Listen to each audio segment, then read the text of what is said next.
I am audible signal आ रहा है। तो ठीक है, हम लोग ने डिसाइड किया है कि हम लोग कुछ MCQs करेंगे, ठीक है ना। और चैप्टर कौन सा डिसाइड किया आप लोग ने? इलेक्ट्रोमैग्नेटिक इंडक्शन के कुछ MCQs करेंगे, ठीक है ना। तो चलिए क्वेश्चन आप पढ़िए और मैं समझाता जा रहा हूँ। गौर से देखिए, मोबाइल वोबाइल बंद करिए सब लोग, इधर देखिए। तो इलेक्ट्रोमैग्नेटिक इंडक्शन चैप्टर के हम लोग कुछ MCQ करने जा रहे हैं। किसके? इलेक्ट्रोमैग्नेटिक इंडक्शन चैप्टर के कुछ MCQs डिस्कस करने जा रहे हैं। तो चलिए पहला क्वेश्चन बोलिए। अगर कोई परफेक्टली कपल्ड कॉइल है, और कोई भी क्वेश्चन लेंगे तो हटाइए सब, कोई भी क्वेश्चन लेंगे तो आगे पीछे उसका बेसिक्स भी बताएंगे। बात समझ में आ रही है? केवल क्वेश्चन का आंसर नहीं बताएंगे। क्वेश्चन आपका ये है कि the coupling coefficient of a perfectly coupled coil is the coupling coefficient of a perfectly coupled coil is K = 1। ये बात हम समझा चुके थे, ठीक है ना। बात समझ में आ रही है? ये आपका आंसर होगा। तो मैं इसको थोड़ा एक्सप्लेन कर दे रहा हूं कि कपलिंग फैक्टर क्या होता है और परफेक्ट कपल्ड कॉइल से हमारा क्या मतलब है। देखिए ऐसा है कि म्यूचुअल इंडक्शन में दो कॉइल्स होते हैं, एक प्राइमरी एक सेकेंडरी, ठीक है ना।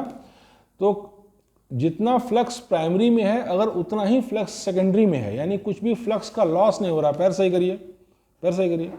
जितना अलर्ट होके बैठिए एकदम से, थोड़ा भी हम दाएं बाएं एकदम, बस मेरी ओर देखिए। और जितनी देर सीखना है कायरे सीखिए, नहीं सीखना मत सीखिए, दोनों के लिए हम तैयार हैं, लेकिन हम बढ़िया सीखिए। जितनी देर सीखना है अच्छे से सीखिए। देखिए ऐसा है कि अगर दो कॉइल हैं प्राइमरी और सेकेंडरी, बात समझ में आ रही है, तो प्राइमरी में जितना फ्लक्स है अगर उतना ही फ्लक्स सेकेंडरी में है तो हम कहेंगे कि फ्लक्स का कोई लॉस नहीं है। ऐसे केस में हम कपलिंग फैक्टर को K = 1 मानते हैं, ठीक है ना। और कपलिंग फैक्टर, ठीक है ना, कपलिंग फैक्टर K = 1 मानते हैं, ठीक। अब देखिए कपलिंग फैक्टर किन किन बातों पर डिपेंड करता है। कपलिंग फैक्टर डिपेंड करता है कि दो कॉइल्स जो हैं उनकी ज्योमेट्री क्या है, ठीक है ना, रिलेटिव ओरिएंटेशन क्या है, किस तरीके से ओरिएंट किए गए। बात समझ में आई? और दो कॉइल्स के बीच का अगर डिस्टेंस हम बढ़ाएंगे तो कपलिंग फैक्टर घटता है, ठीक है ना। और कपलिंग फैक्टर 1 तब होता है जब flux linkage with first primary coil is equal to flux linkage with secondary coil, ठीक है ना। कपलिंग फैक्टर की वैल्यू 0 से 1 के बीच हो सकती है, ठीक है। ये छोटी छोटी बात मैंने और बता दी। उस क्वेश्चन से रिलेटेड आगे पीछे की बात मैं बताता चलूंगा। ये डिसाइड हम लोग पहले कर चुके हैं, ठीक है ना। अब नेक्स्ट क्वेश्चन पढ़िए आप। Next 1 henry is equal to, option क्या क्या दिया है?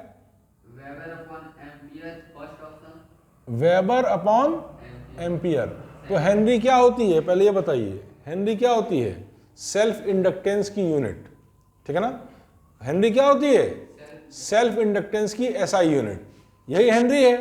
तो मैंने आपसे बताया था कि flux is equal to L × I। बात समझ में आ रही है? तो अगर सेल्फ इंडक्टेंस की SI यूनिट हेनरी है तो हेनरी बराबर unit SI unit of flux upon SI unit of current. तो SI यूनिट ऑफ फ्लक्स क्या है? वेबर, और SI यूनिट ऑफ करंट क्या है? एम्पियर। तो यही आंसर आपका सही होगा, बाकी पढ़ने की जरूरत नहीं है। बात समझ में आ रही है? एकदम बढ़िया से 100% देखिए। देखिए इधर देखिए, ज्यादा पढ़ने से कुछ नहीं होता है, जितनी देर पढ़िए खूब बढ़िया से पढ़िए। अब चूंकि शुरुआत से आप लोगों ने अच्छे से नहीं पढ़ाई की फर्स्ट ईयर से लेकर, नहीं तो मैं आपसे बता रहा हूं अगर फर्स्ट ईयर से ही पढ़े होते और 2-3 घंटा भी एवरेज पढ़े होते, 24 घंटे में 3 घंटा भी बढ़िया से पढ़े होते, तो आज की तारीख में आप एकदम बम बम करते, ठीक है ना, कुछ भी आता उड़ा देते, ठीक है ना। ज्यादा आपको इसलिए पढ़ना पड़ रहा है क्योंकि पहले का लैकेज है। चलिए नेक्स्ट पढ़िए, नेक्स्ट क्वेश्चन पढ़िए, क्वेश्चन नंबर 3 बोलिए।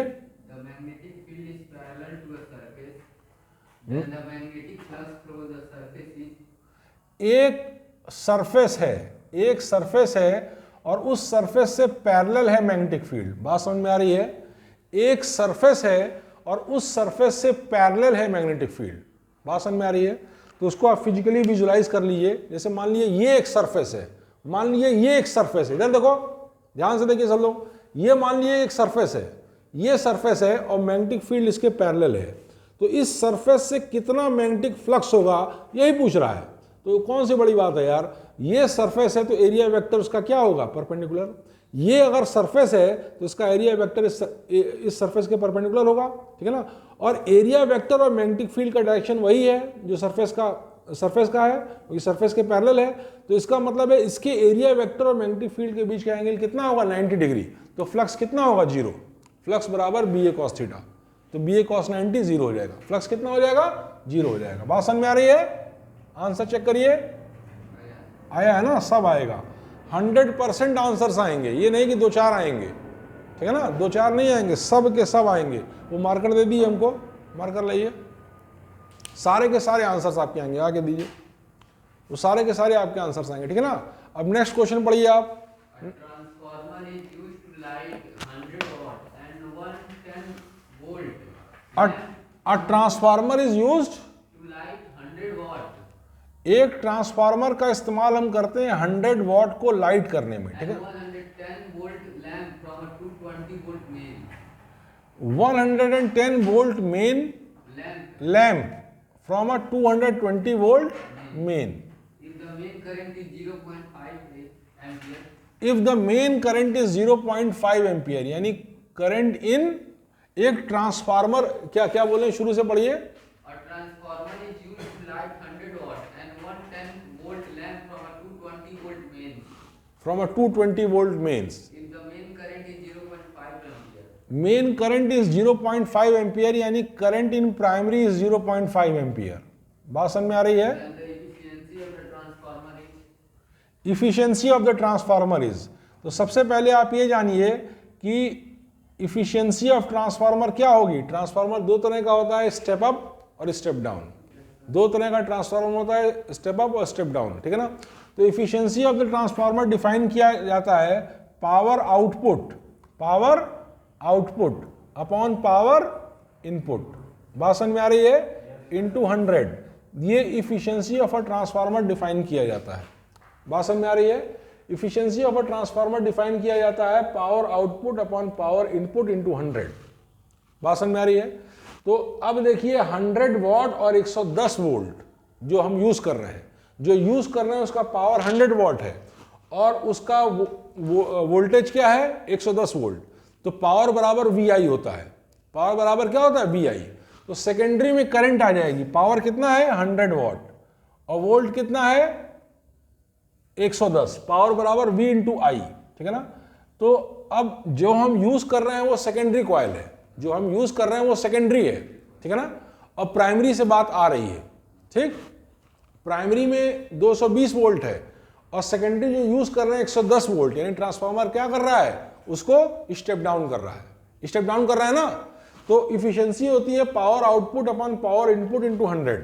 तो पावर आउटपुट सबसे पहले निकाल लीजिए। तो आउटपुट मतलब जहां यूज कर रहे हैं 100 वॉट पे 110 वोल्ट पे। खूब बढ़िया समझिए और कॉन्सेप्ट को समझिए। ये नहीं कि यही बात दे देगा, ऐसी ही बात देगा, ये तो निश्चित है। ये तो 1,01% श्योर है कि जितनी बार बताई गई वैसा ही पूछेगा। अब डाटा बदल देगा, कुछ थोड़ा मोड़ा सेटिंग बदल देगा, तो इसलिए अगर आप समझ के किए रहेंगे तो कर ले जाएंगे। कहने का मतलब ये है, ठीक है ना। तो गौर से देखिए, पावर इतना है, वोल्टेज इतना है, तो power 100 is equal to V into I, यानी करंट इन सेकेंडरी निकल गया। क्या निकल गया? Current in secondary. तो करंट इन सेकेंडरी कितना हो गया, बोलिए 10/11। करंट इन सेकेंडरी कितना हो गया 10/11। और करंट इन प्राइमरी कितना था 0.5, ठीक है ना। करंट इन प्राइमरी कितना था 0.5। तो अब देखिए पावर आउटपुट कितना होगा, पावर आउटपुट होगा current in secondary into power is equal to VI। तो पावर आउटपुट क्या होगा, current in secondary into voltage in secondary. तो वोल्टेज इन सेकेंडरी कितना है 110 वोल्ट, 110 है ना। और करंट इन सेकेंडरी कितना आ रहा है 10/11। ये हो गया पावर आउटपुट। बात समझ में आई।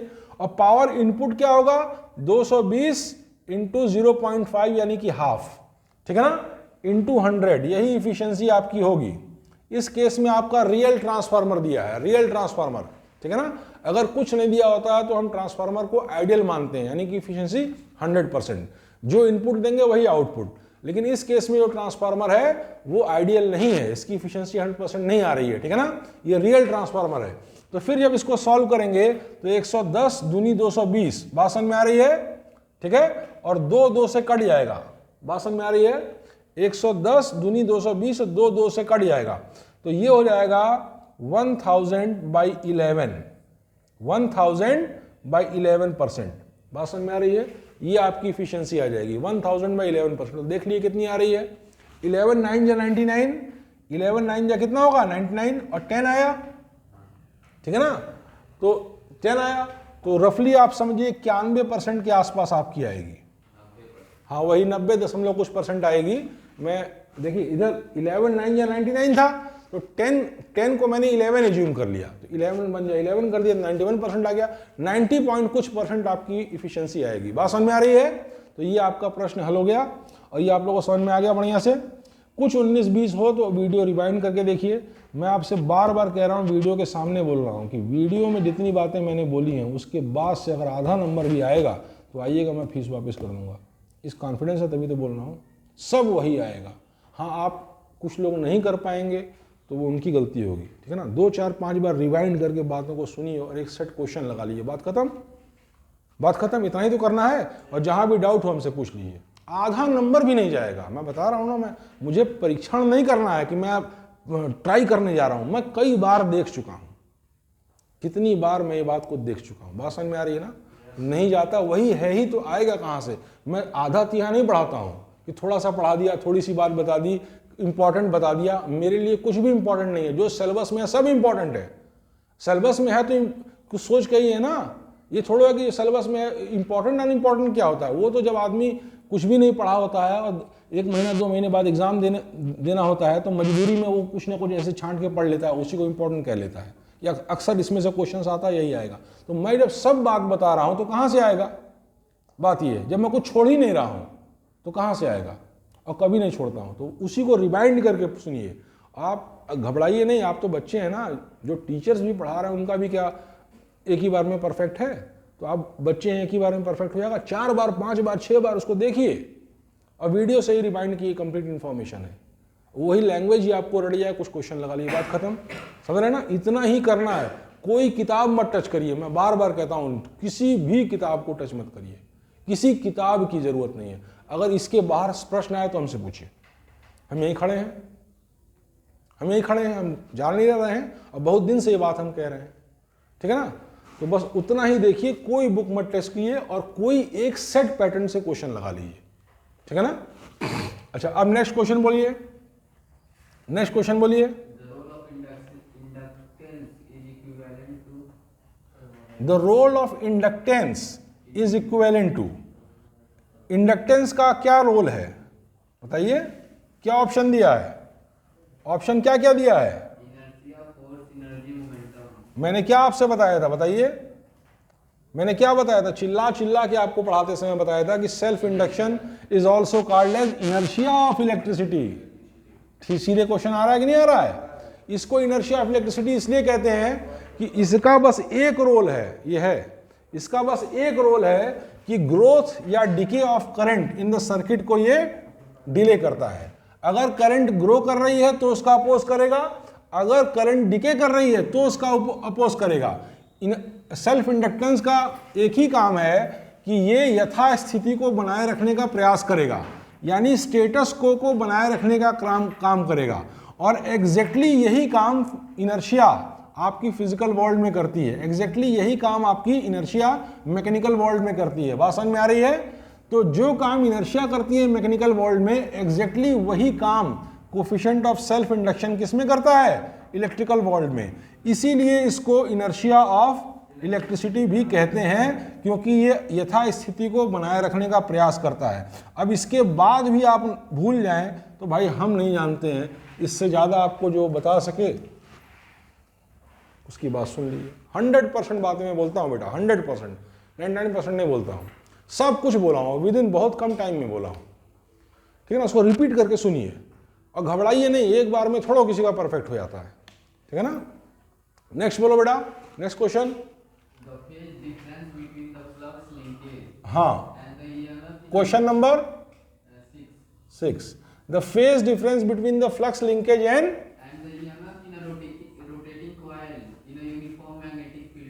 हाँ, एक यूनिफॉर्म मैग्नेटिक फील्ड में अगर कोई कॉइल रोटेट कर रहा है, एक यूनिफॉर्म मैग्नेटिक फील्ड में अगर कोई कॉइल रोटेट कर रहा है तो फ्लक्स लिंकेज और इंड्यूस्ड ईएमएफ के बीच क्या फेज डिफरेंस होगा?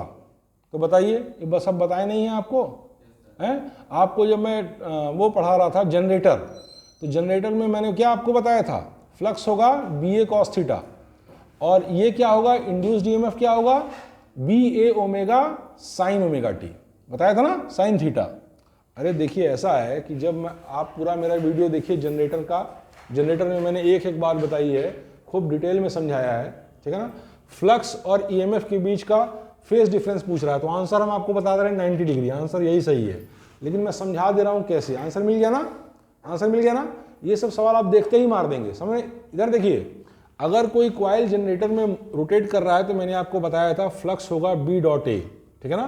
फ्लक्स क्या होगा, बी डॉट ए। जनरेटर में भी मैग्नेटिक फील्ड कांस्टेंट होती है, एक स्ट्रॉन्ग हार्शू मैग्नेट लगा होता है, तो ये हो जाएगा बी ए कॉस थीटा, ये हो जाएगा आपका बी ए कॉस थीटा, ये फ्लक्स हो जाएगा जनरेटर में। और थीटा क्या होता है, ओमेगा टी।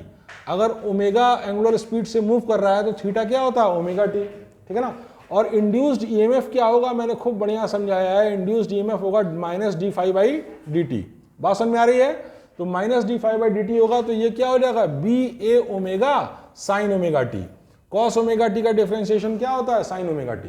बात समझ में आई। तो अब आप देखिए, इंड्यूस्ड ईएमएफ एक साइन फंक्शन है, देख रहे हैं कि नहीं देख रहे हैं, और फ्लक्स क्या है, एक कॉस फंक्शन है। फ्लक्स क्या है, एक कॉस फंक्शन है, और इंड्यूस्ड ईएमएफ क्या है, एक साइन फंक्शन है। तो दोनों के बीच का फेज डिफरेंस पाई बाई 2 होगा। बात समझ में आ रही है। अगर समझाने को कहे तो ऐसे समझा दीजिएगा। मैं आपसे इस क्वेश्चन में केवल इतना पूछ रहा है कितना होगा, तो देखते ही आप मार देंगे। लेकिन अगर कहे कि शो दैट, तो शो दैट कहेगा तो इतनी बात लिख कर समझा दीजिएगा, बात खत्म, बात खत्म। अरे मैं बोल रहा हूँ ना, देखिए मेरा रिकॉर्डेड है, मैं भाग नहीं जाऊँगा ना, है, इसको लोड कर दूंगा। मैं एडिटिंग भी नहीं करता हूँ, मैं एडिट भी नहीं करता हूँ, जो लोड कर दूंगा परमानेंट पड़ा रहेगा। मैं बता रहा हूँ, कोई किताब मत देखिए, कोई किताब कहीं से भी मत देखिए, ठीक है ना। जितना मैं बोल रहा हूँ उसी बात को बार बार सुनिए, और क्वेश्चंस आप कहीं से लगा सकते हैं, लेकिन अगर आप कहीं से लगाएंगे तो समस्या ये आएगी कि आप सारे क्वेश्चंस डाइजेस्ट नहीं कर पाएंगे। तो इसलिए किसी बढ़िया पब्लिकेशन के सारे क्वेश्चंस लगा लीजिए, है ना। It is always advisable to read same book again and again. अगर आप बिगिनर हैं तो, और हम लोग की स्टेज पे जब आ जाएंगे तो आप कोई भी किताब देखेंगे, आपको पहले से बात पता होगी। तो हम तो कोई भी किताब पढ़ते हैं, हम समझ जाते हैं, क्योंकि हमको पहले से बहुत सी बातें पता हैं। लेकिन आपको ये पता करने में टाइम लगेगा ना भी, इसलिए कोई एक किताब पकड़िए और उसको मतलब एक सेट ऑफ क्वेश्चंस पकड़िए और खूब बढ़िया से उसको, जो सेट ऑफ क्वेश्चंस पकड़िए उसको 100% लगा डालिए 3-4 बार, ठीक है ना। बात समझिए। अब नेक्स्ट क्वेश्चन पढ़िए, क्वेश्चन नंबर, हाँ पढ़िए। एसी सर्किट, चोक को यूज करते हैं रेजिस्टेंस एसी सर्किट में।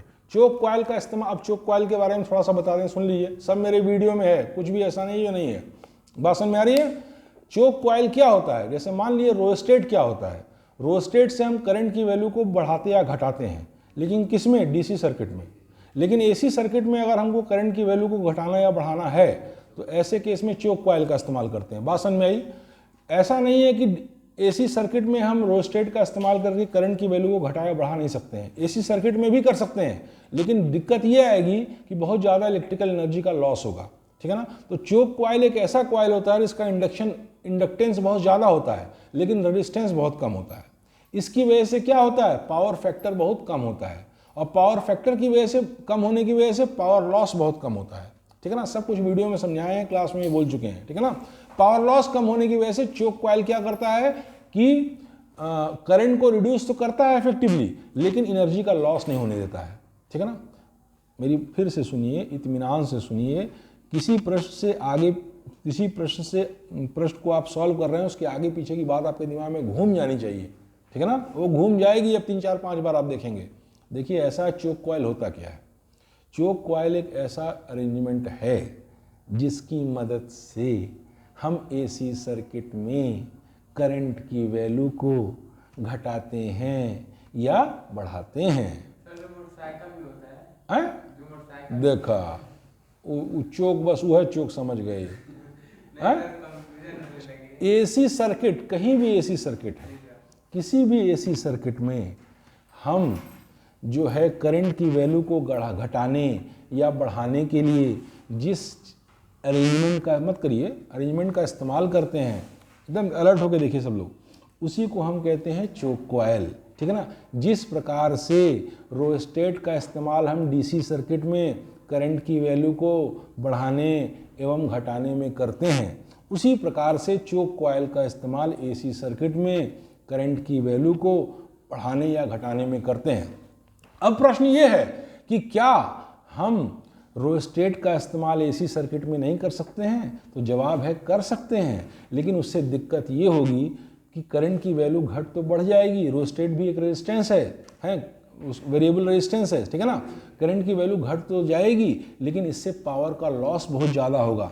अगर हम चोक कॉयल का इस्तेमाल करते हैं तो करंट की वैल्यू भी घट जाती है और पावर लॉस भी कम होता है, क्योंकि चोक कॉयल एक ऐसा कॉयल है जिसका इंडक्टेंस बहुत ज़्यादा होता है और रेजिस्टेंस काफ़ी कम होता है। इसकी वजह से इसका पावर फैक्टर बहुत कम होता है और उसकी वजह से इसका power loss VIRMS into IRMS into cos phi सब कुछ बता चुके हैं। पावर लॉस बहुत कम होता है और पावर लॉस कम होता है और इफेक्टिवली करंट की वैल्यू को रिड्यूस भी कर देता है। इसलिए हम चोक कॉयल को प्रिफर करते हैं। भाई चोक कॉयल का इंडक्टेंस बहुत ज़्यादा होता है तो इम्पीडेंस को बढ़ा देगा, इम्पीडेंस बढ़ा देगा तो करंट घट जाएगी, लेकिन पावर लॉस बहुत कम होगा क्योंकि इसका रेजिस्टेंस बहुत कम है चोक कॉयल का और इंडक्टेंस बहुत ज़्यादा है, तो उसकी वजह से पावर फैक्टर कम है। यही इतनी बात है, इसके अलावा कुछ नहीं जानना है। और ये सारी बात मैंने वीडियो में अपने दोहरा के कही है, चिल्ला के कही है, बोल के कही है, ठीक है ना। अब आगे देखिए, नेक्स्ट पढ़िए, क्वेश्चन नंबर 8 पढ़िए। 10 तक कर लिए, मामला खत्म करिए आज। फॉर प्योरली कैपेटिव सर्किट, अगर प्योरली कैपेटिव सर्किट है तो पावर फैक्टर क्या होगा, ये आपको जब मैं अल्टरनेटिंग करंट पढ़ा दूंगा। अभी अल्टरनेटिंग करंट आपके बैच में बाकी है, उस बैच में तो हो गया, वहां पे सब लगा दिया मैंने, लेकिन आपके बैच में अभी ये अल्टरनेटिंग करंट बाकी है, जो कि मैं मंडे या ट्यूसडे से स्टार्ट करूंगा। लेकिन इसका आंसर मैं आपको बता दे रहा हूं। इधर देखिए, अगर प्योरली कैपेटिव सर्किट है यानी केवल कैपेसिटेंस लगा है, अगर प्योरली कैपेटिव सर्किट है यानी केवल कैपेसिटेंस लगा है, तो करंट और पोटेंशियल डिफरेंस के बीच ये होता है, पोटेंशियल डिफरेंस लैग करता है, पोटेंशियल डिफरेंस करंट से लैग करता है अगर प्योरली कैपेटिव सर्किट है तो, ठीक है ना। तो ऐसे केस में क्या पूछ रहा है, purely capacitive circuit power factor is, power factor. तो पावर फैक्टर क्या होगा, पैर सही करिएगा, अलर्ट होके बैठिए। पावर फैक्टर क्या होगा, पावर फैक्टर 0 होगा। बात समझ में आ रही है, इस केस में पावर फैक्टर 0 होगा, ठीक है, ठीक। तो पावर फैक्टर क्या होता है कि रिजल्टेंट पोटेंशियल और करंट के डायरेक्शन में जो, जैसे मान लिए कि जब हम इधर देखिए, मत बात कीजिए इस समय, जब हम इंपीडेंस ट्रायंगल बनाते हैं तो पोटेंशियल जो करंट के डायरेक्शन से एंगल बनाता है, एंगल फाई, उसी का कॉस होता है पावर फैक्टर, ठीक है ना। तो इस केस में जो एंगल बनाएगा वो 90 बनाएगा, तो 90 का कॉस क्या होगा, 0, यानी पावर फैक्टर 0 होगा। इसलिए जब एसी पढ़ाएंगे तो डिटेल में फिर इस बैच में हम बताएंगे, मेरे वीडियोस में है, चाहिए तो वहाँ से देख लीजिए, समझ रहे। तो अब आप इसको जानिए कि पावर फैक्टर जो होता है प्योरली कैपेटिव और प्योरली इंडक्टिव सर्किट का 0 होता है। इसकी वजह से अगर प्योरली कैपेटिव या प्योरली इंडक्टिव सर्किट है तो कुछ भी पावर लॉस नहीं होता है। बात समझ में आई, कुछ भी पावर लॉस नहीं होता है, ठीक। अब नेक्स्ट पढ़िए, आंसर मिलाइए, आंसर आया ना। हाँ, अब नेक्स्ट पढ़िए, क्वेश्चन नंबर, हाँ पढ़िए।